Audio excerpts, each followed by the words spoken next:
रहे। नमस्कार, आदाब दोस्तों, मैं हूं आपकी दोस्त और होस्ट और आप देख रहे हैं अब्दुल्ला उर्दू शायरी।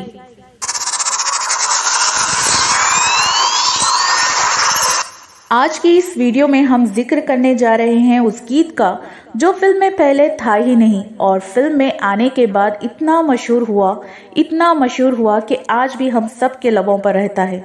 और ये गीत उन गीतों में रहा जो जिस एक्टर पर पिक्चराइज हुआ, उन पर बहुत कम गीत पिक्चराइज होते हैं। आज उसके बारे में बात करेंगे दोस्तों।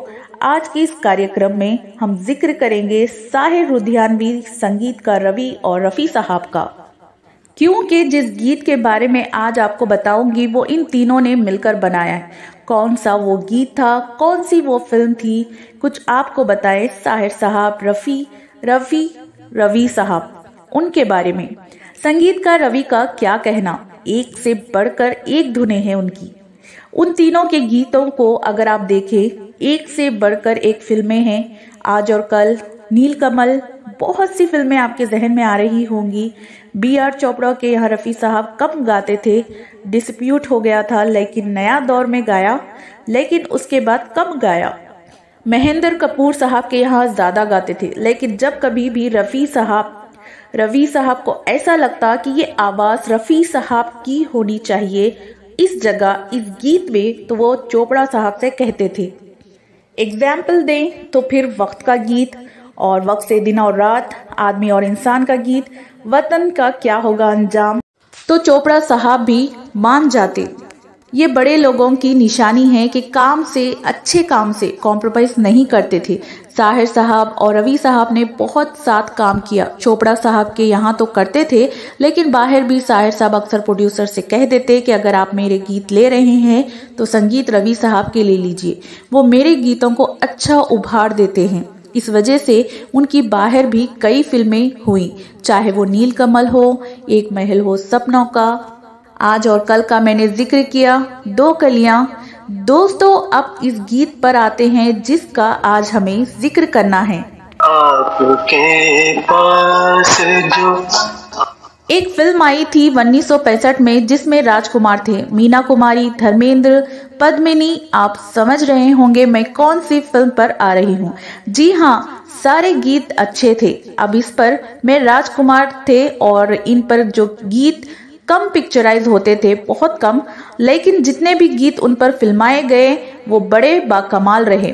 चाहे वो फिल्म नौशेरवाने आदिल हो, चांद आहें भरेगा, किस तरह जीते हैं लोग, बता दो यारो, और भी गीत आपके जहन में आ रहे होंगे, मेरे हुजूर के गीत। इसी तरह इस फिल्म में भी ये जो गीत आया, अब आपको बता ही देती हूँ। फिल्म है काजल का, मैं काजल फिल्म का जिक्र कर रही हूँ।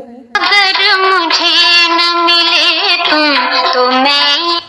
अब इसमें वो कौन सा गीत है जिसका मैं जिक्र कर रही हूँ, ये जुल्फ, अगर और भी है, लेकिन मैं जिस गीत का जिक्र कर रही हूँ वो है छू लेने दो नाजुक होठों को। छू लेने दो नाजुक होठों। जी हाँ, बहुत ही जबरदस्त गीत, रफ़ी साहब ने बहुत खूब गाया इसको। लेकिन दोस्तों, दरअसल ये गीत पहले फिल्म में नहीं था। अब क्या हुआ यूं कि फिल्म के प्रोड्यूसर डायरेक्टर पन्नालाल महेश्वरी और राम महेश्वरी जी ने साहिर साहब से कहा कि सीन कुछ ऐसा है कि राजकुमार नशे में हैं और मीना कुमारी को शराब पिला रहे हैं। जब इस वक्त सिचुएशन पर कुछ शेर आप लिख दीजिए। सो साहिर साहब ने लिख दिया, छू लेने दो नाजुक होठों को। अब संगीतकार रवि ने जब ये लाइनें सुनी तो उनका दिल नहीं माना। उन्होंने कहा इस पर तो गीत बनना चाहिए। उन्होंने धुन तैयार की और साहिर साहब के पास गए।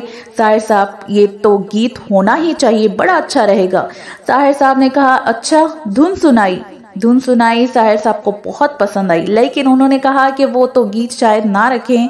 खैर, दोनों भाई गए, साहिर लुधियानवी और रवि, फिर दूसरे डायरेक्टर के पास। वो अपनी पेशकश रखी कि साहिर, ये गीत अच्छा चलेगा।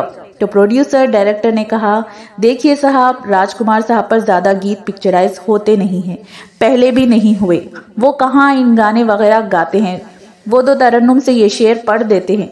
लेकिन संगीतकार रवि और साहिर लुधियानवी ने कहा कि ये गीत को रखिए, रिकॉर्डिंग करते हैं, अच्छा लगे तो ठीक है, नहीं तो हटा देंगे। लिहाजा रिकॉर्डिंग की डेट फिक्स हुई और रफ़ी साहब को बुलाया गया और ये गीत रिकॉर्ड हो रहा था।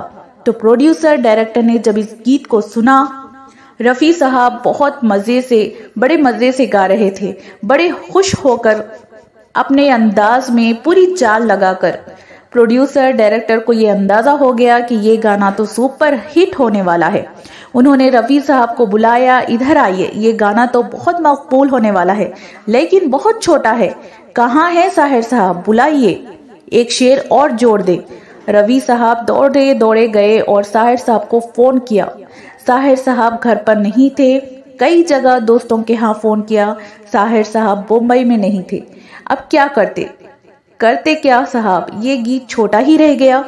2 ही शेर रिकॉर्ड हुए और इस तरह से इस फिल्म में आ गया और राजकुमार साहब पर पिक्चराइज हो गया।